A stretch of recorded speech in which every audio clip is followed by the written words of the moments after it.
All right, thank you everyone for these wonderful talks. I think all the faculty did a fantastic job with these presentations. So we're gonna go ahead and move forward with the panel discussion and try to answer as many questions as we can in the next 20 minutes or so. If I can have the Zoom here on the screen. Do we have Dr. Toledo, Dr. Joanne also on the chat? Can't see. All right, fantastic. And while we're checking for that, I can start with a question. There was a question about the use of ECMO from Dr. Grace in Qatar about the use of ECMO after the stage 1 operation. So basically, we use ECMO after the first stage operation when there's like a signs of low cardiac output syndrome. Sometimes the kid can having some hypoxemia during the OR.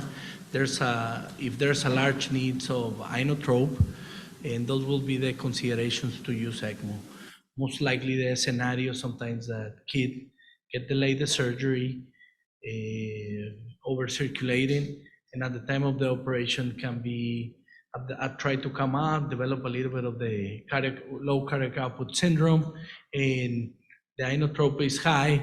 And through the years, we've been understanding some of those kids, you might push it with a high epinephrine doses and a little bit of vasopressin, but there's a high chances they're gonna rest it in the CICU. Sometimes it's better, to manage on ECMO the first 24, 48 hours and then try to come out.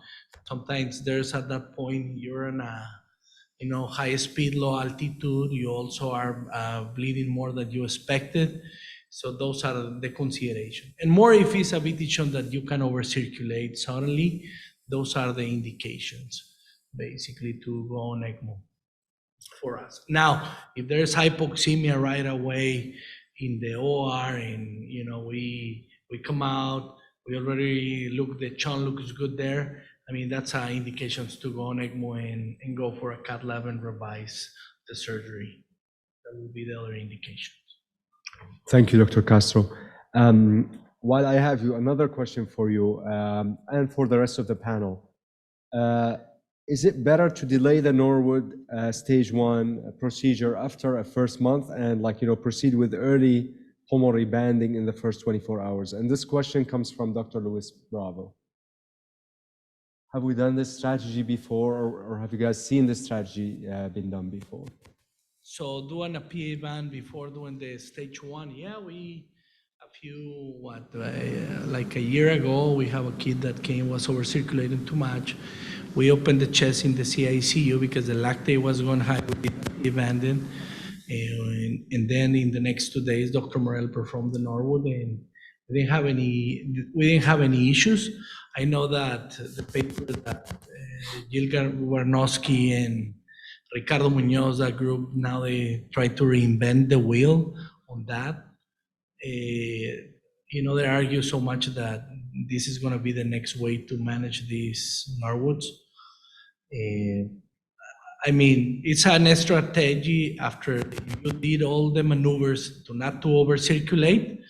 I mean, that can be a maneuver, but I think we, in very selected case, I can say through the years, we've been doing that maneuver.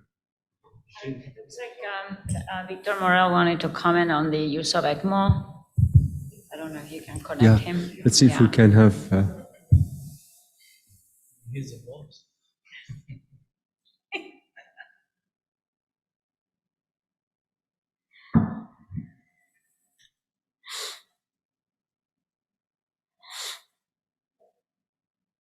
In the meantime, there was another question about, was it atrial decompression in patients who have left ventricular sinusoid? Yes, if you want to comment on that, Dr. Kreutzer, in the meantime. We actually have not had a lot of, we would decompress the left atrium if it needs to be decompressed in somebody who has aortic atresia and left ventricular sinusoids. There have been very few rare patients in whom we have moved towards heart transplant in those patients. But historically, I don't remember us not proceeding with a pathway because of seeing those sinusoids. Is that correct, what you're saying? Yep. And then there was another question for you, Dr. Kreutzer, about the fetal intervention for aortic valve disease. At what gestational age would you do I just that? wanted to clarify, we, here in Pittsburgh, we only did about a handful of fetal interventions, which were technically successful, that happened a few years ago, and we have not, we do not currently have a program for fetal intervention for balloon dilation of the aortic valve. Although I'm always ready to do it, but because of some of the considerations that I discussed previously, this is not something we have taken on from a programmatic perspective. In general, the timing is between about 20 weeks to 30 weeks is when you do the fetal intervention. In the reports, there are some that were done up to 32 weeks. Obviously, the benefit of that is less because the chances of remodeling the left ventricle are going to be less, as the heart may have already arrested in terms of growth by then. Fantastic. And I see Dr. Morel has joined us as well. Yeah, hi. Thanks for allowing me to say a few words. But you know, when we look at our ECMO use, I think it's a very important tool for us, and it's been extremely successful at saving lives and allowing us to have an extremely low mortality with the Norwood. You know, the main indications is usually desaturations in the OR, and the need for, like Mario mentioned, the need for high inotropic support, and at times, you know, poor ventricular function intra-op. We usually, it's only very short-lived, so we usually, the following morning, give a trial to come off, and if the patient does not come off, the patient goes to the cath lab. So we have we don't let patients sit on ECMO for days before we start. So we have a protocol pretty much. They put on ECMO the day of surgery, they go to the ICU, but the next morning, we clamp them. If they're not ready to come off, then we look for reasons why they're coming off. The most common reason might just be a shunt issue. The nominated artery looks narrow and needs to be enlarged, or there's stenosis somewhere. But those are usually, we find ECMO very useful, and it's proven to be a great tool to get these kids through and survive and thrive. Thank you. That was it. Thanks, Victor. That was great. A follow-up question came also on the use of anesthesia in this population. Obviously, this is a vulnerable population. Is there any, any medications you would avoid, or you would, like reduce the dose for in this population, Dr. Bray? Yeah, I think there's a lot of medications to avoid. Propofol, for being one, is not a big part of my practice, and tend to stay away from it, from the sort of afterload effects that it has on the circulation. I use a lot of, in general, the main drugs that I sort of stick to just because I've found them to have very favorable hemodynamic profiles, are opioids, with the mainstay being fentanyl, midazolam, ketamine, and Precedex if the kid's heart rate would tolerate it. And those are mostly sort of titrated, and the dose is tailored both to the kid itself, but also what sort of procedure or intervention we're doing. More so based on, am I inducing the child, and then are they going to need to be intubated? Or is it something that can simply sedate a baby for, like a PICC line, or the CT scans, or something like that?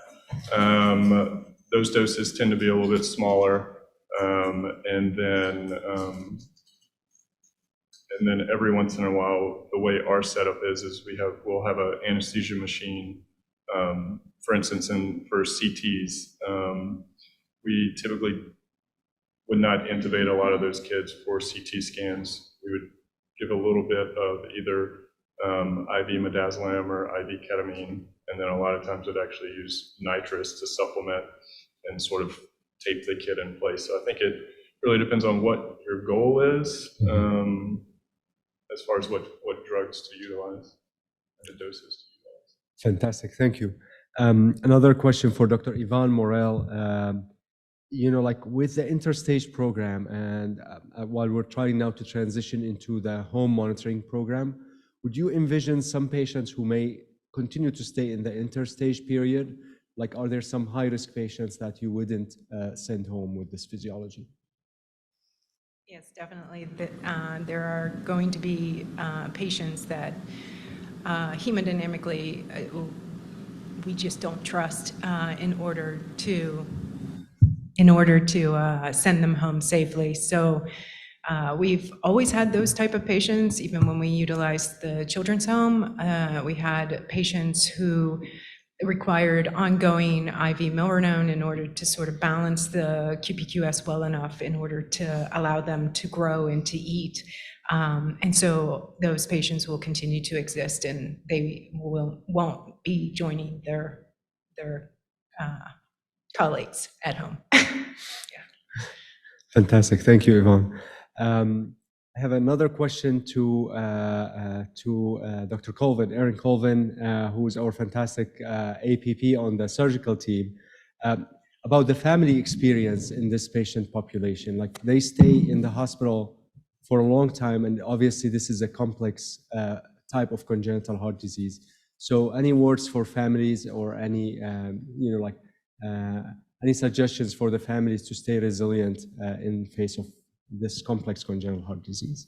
I think it's a great question. I think from the beginning, we need to engage the families, and even kind of piggybacking off of the question Dr. Morel had answered, some of our patients we've had where families couldn't go home because whether it was their social situation, or they just didn't have that ability to safely take care of the child, or even to the children's home. But I think engaging the families early, teaching them what they're going to need to know, having them be part of the care, but also balancing that with taking care of themselves and making sure they're taking care of themselves so that they can take care of their child, even in the hospital or when they go home, because it is a lot and we're asking them a lot, and they're staying here for a long time at this point, some of them for 3 and 4 months. And I think the relationships that they develop with the providers on the floors and the care team, I think, is really important too. And we're able to notice if family's not feeling well, if they need a break, and I think giving them that is really important. And involving our neuropsych team and doing assessments on the families, I think, is important as well.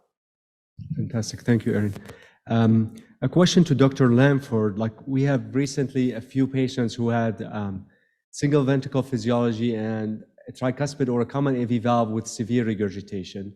So how would you how would you start the palliation for such a patient with severe AV valve regurgitation? It's an ongoing discussion here. I think we have one of those in-house right now. I think with that particular infant, we did hybrid. We did the hybrid, and then To see whether things would improve over time, but that is the most difficult, one of the most difficult patient populations.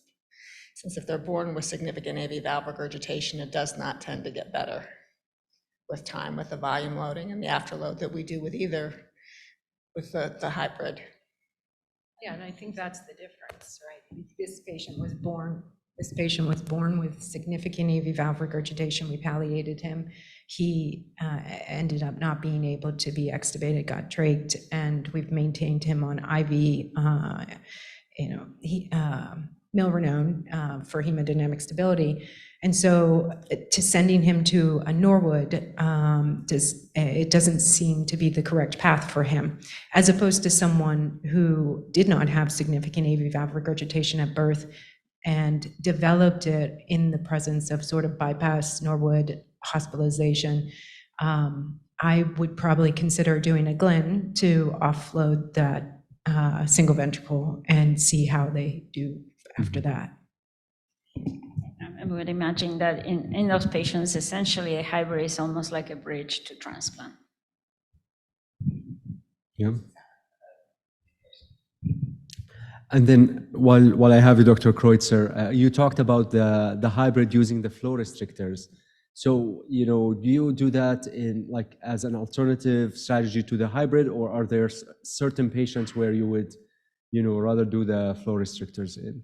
I mean, we've only used two patients. We use flow restrictors. Patients do, for whatever reason, we did not think they were good candidates for operation, and the idea was to, one is as a bridge to transplant. The idea is to control balance the VQ and the QPQS without having to invasively open the chest and do the ductal stent. So keeping them on prostaglandins and doing the flow restrictors obviously is much less invasive than opening the chest, putting a line in the MPA, delivering the PDA stent, and then putting the bands.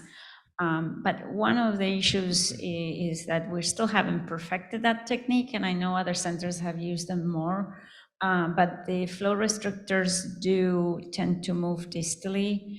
And I don't know, Victor may have had a chance to remove one of those, but I don't know if you can comment, Mario, on what would you think about removing those flow restrictors inside the pulmonary arteries at the time of a Norwood or a transplant, and also how you deal with the pulmonary artery banding and the stent in the hybrid, in the PDA, extending often into the aorta.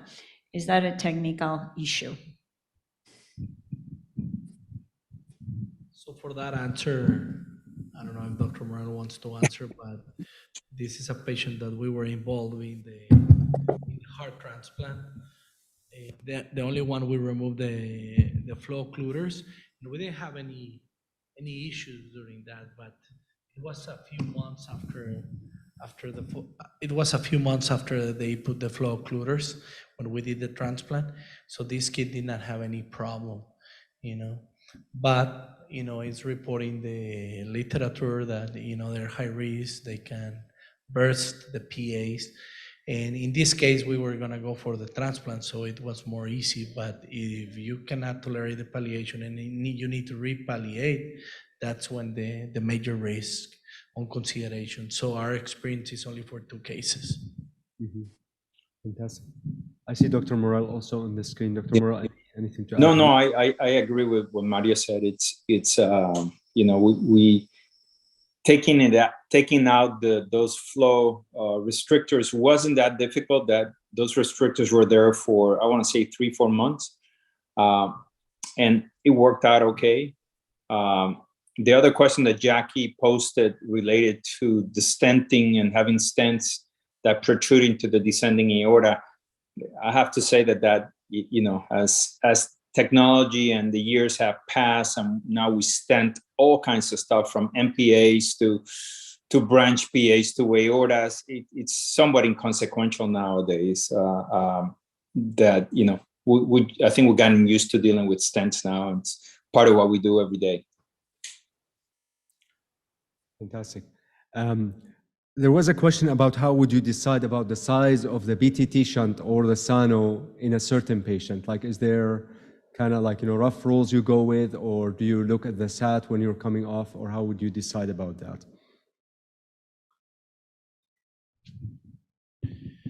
So usually it's based on the kilograms of the patient, and most likely our kits is there between the 3 to 4 kilos, and most likely we're going to use a 3.5. I mean, some surgeons decide to use a 4 millimeter, but sometimes they over-circulate more.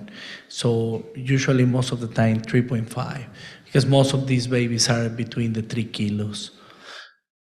We don't do nobody less than 2.5 kilos, and usually we never use a 3 millimeter BT shunt. And the Sano, usually we use a 5 millimeter with a ring with the donking technique. Fantastic. I've seen you sometimes putting some clamps around the shunt if you feel that it's going to result in over-circulation right after surgery.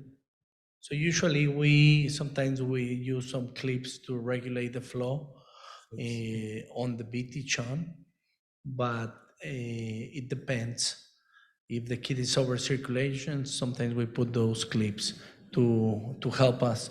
Now, if the kid is on ECMO, we usually, sometimes if we're so vasodilated and we need to, recover the systemic perfusion, we partially clip the VT shunt. We never, on ECMO, clip completely the VT shunt because there's been reports about lung ischemia and complications for the lung. Fantastic. Thank you, Mario. And those clips can be easily pushed out of the way with a balloon. Great. Thank you. Just speaking about the hypoxemic mix, is there a role for the hypoxemic mix in the post-operative period? I know we use it in the pre-op, like pre-Norwood time, but would you use it also post-op, or would you more try to balance it with other measures? I would say that typically we don't use hypoxic mixture in the postoperative period, and if we do need to, that's probably a call to Mario or the CAD doc. Typically, it's a preoperative management strategy. That's fantastic. One question, we talked about the restrictive atrial septum, mainly in the cases where there is a hypoplastic left heart. Have you seen a lot of restrictive atrial septum in a hypoplastic right heart, like in a tricuspid atresia or pulmonary atresia with intact septum? We've certainly had them. Usually it's later. It's not in the newborn period, and I can recall 2 of which we just actually went to the Glen when they presented in sort of low output. Sometimes the manifestation is a low cardiac output as opposed to anything else because the venous system is very compliant. So it's rare to see a significant gradient across that PFO. And so the appearance of distended right, hepatic veins, IVC, and a low cardiac output can really be the sign. And it's rare to happen, like Libby said, right away, but often a few weeks later, that you can see that chronic restriction causes low cardiac output and it needs to be addressed either surgically or in the cath lab. Fantastic. Thank you very much. That was the last question we had. So, Dr. Lanford, you have another question. I have 2 anesthesiologists in the room. One of the issues is those of us who follow these complex univentricular hearts is timing of what I would call maybe semi-elective surgical procedures, sort of plastic surgery, circumcision. Is there a time that you think is better? Like post, I mean, usually we don't do them in the Norwood stage, but post-Glen, post-Fontan, Yeah, when I was would about be? to say, ideally not first stage. I think kids who are second stage, they're doing well at home, their AV valve is good, they're well oxygenated. I think if say for clefts and things like that, it sounds like that's what you're talking about, to increase their PO intake and things. I think in my experience that is totally appropriate and we can get those kids through those procedures safely. At our institution, afterwards, all of those kids do go to our cardiac ICU though. So I think having a well-rounded ICU that is capable of handling the kids' pathology and physiology apart from their plastic surgery case is also important to sort of maintain good outcomes and stuff. I think if you get them past the first stage, the second and Fontan stage, then a lot of those procedures can be done safely.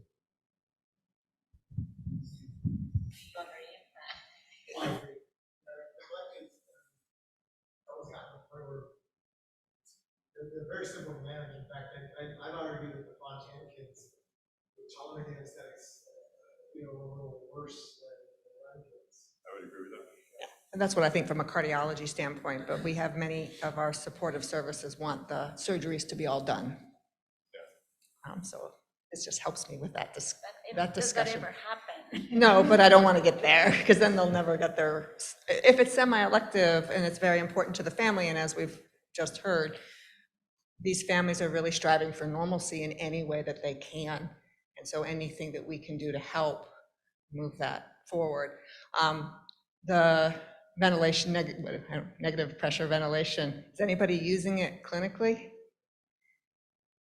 We don't use it. I just brought that up to emphasize that how important spontaneous ventilation is, and you can augment it should you if you need to. I think it does pose an interesting question though, because if you think about all these adults who wear CPAP for OSA all the time, that is a nighttime treatment, and it's fairly ubiquitous. And this is just food for thought, but if you took a Fontan patient and you put them on negative pressure ventilation at night and you augmented their cardiac output and pulmonary blood flow for 12 hours of the day, what does that do long term? I think the question of that is largely unknown. But it would seem to make some logical sense that perhaps those patients would do better long term and hopefully have a longer sort of transplant-free survival.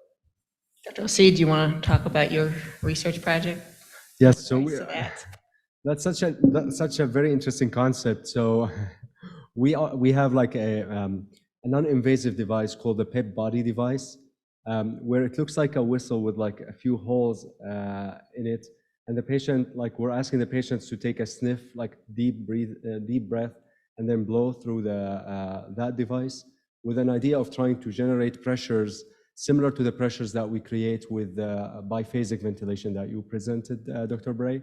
So we're hoping to look at we looked at the acute effects, and it seems to have a similar effects to what you presented nicely in that study. And now we're trying to do a more long-term study to see if we ask them to do it a few times a day, if it will have any permanent effects on their cardiac outputs and their quality of life. So that's something to be to be studied in the next few years. All right. Thank you very much, everyone, for the great questions, and thanks for the audience. I don't have more questions. I think Dr. Kreutzer will give some final remarks, but thank you, everyone. Thank you so much, Tarek, and thank you to all the panelists and the speakers, especially, thank you for the guests that came to Pittsburgh for the presentations. I also wanted to thank James Ferris with Massive Media for the IT support and the Congenital Heart Academy for transmission, as well as Katie Scollon and Room for their organization skills. I don't know if Victor wants to make a few comments from Tampa, but it's been a true pleasure having you all, and I really appreciate all the interactions and the questions that came across.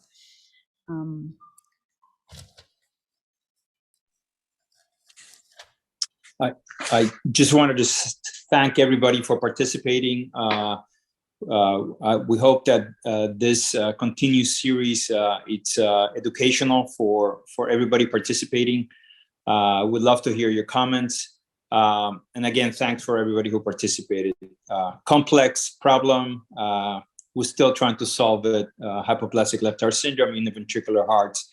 It's something that we'll keep talking for many decades to come, I'm sure. Thank you. Thank you. Thank you all.